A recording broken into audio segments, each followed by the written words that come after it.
In tutte le città d'Italia viene festeggiato San Sebastiano Martire, patrono dei vigili urbani. Quest'anno nella provincia di Agrigento la cerimonia di ricorrenza si è tenuta presso la chiesa madre di Raffadali, che ha accolto sindaci, comandanti e agenti municipali di diversi comuni. Al termine della Santa Messa si è svolta la consegna di onorificenze ad alcuni agenti per i particolari meriti conseguiti. Quest'anno è il turno della mia città e sono orgoglioso di aver avuto qui a Raffadali i miei colleghi sindaci, nonché tutti i comandanti più i vigili che fanno parte della polizia locale della provincia di Agrigento. È stata una grande festa, abbiamo tirato il punto della situazione, chiediamo ancora con forza che ci sia più sinergia e che si crei quella rete che da tanto tempo ci dicono tra tutte le forze dell'ordine, compresa la polizia locale, perché sono convinto che interagendo tutti assieme si possono ottenere sicuramente i migliori risultati. Io ho fortemente voluto che affinché questa festa si svolgesse qua a Raffadali, perché Raffadali per ora diciamo che sta attraversando dei momenti belli,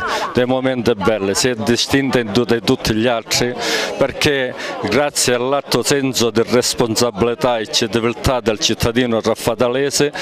la Raffadali è uno dei primi paesi che si colloca per quanto riguarda per esempio la raccolta differenziata nei primi 13 comuni della regione siciliana. Oltre a questo ci possiamo vantare, oggi abbiamo il riconoscimento doppio della sagra del pistacchio, il pistacchio raffadalese è uno dei migliori della regione Sicilia. Qual è il valore simbolico che la festa di San Sebastiano ha per i vigili urbani?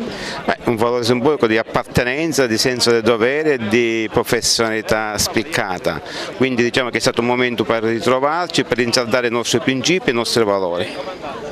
Ecco, questa trasferta ha creato delle polemiche da parte di alcuni consiglieri comunali di opposizione del comune di Agrigento, sia per quanto riguarda i costi affrontati, sia per la presenza di numerosi componenti del corpo di vigili urbani di Agrigento.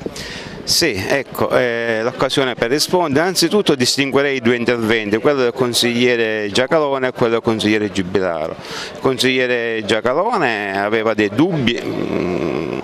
ha cercato di porsi in termini civili, ha fatto delle domande, ci siamo sentiti telefonicamente, ha avuto la delicatezza di chiamarmi, ci siamo confrontati e ci siamo dati appuntamento la prossima settimana per prendere un caffè. Invece per quanto riguarda l'altro consigliere di cui non mi sovviene il nome, non posso fare commenti personali perché non mi competono, posso soltanto riferire quello che hanno detto gli altri addetti ai lavori, ossia che ha palesato pressapochismo, un limitato spessore politico, sterilità di argomentazioni a fronte delle intangibilità delle scelte programmatiche e strategiche dell'amministrazione Fioretto si arrampica sugli specchi e comunque lo voglio personalmente ringraziare perché mi dà l'occasione di evidenziare il senso del dovere dei miei collaboratori, la loro professionalità che nel loro tempo libero con i propri mezzi hanno consentito la realizzazione di questa festa.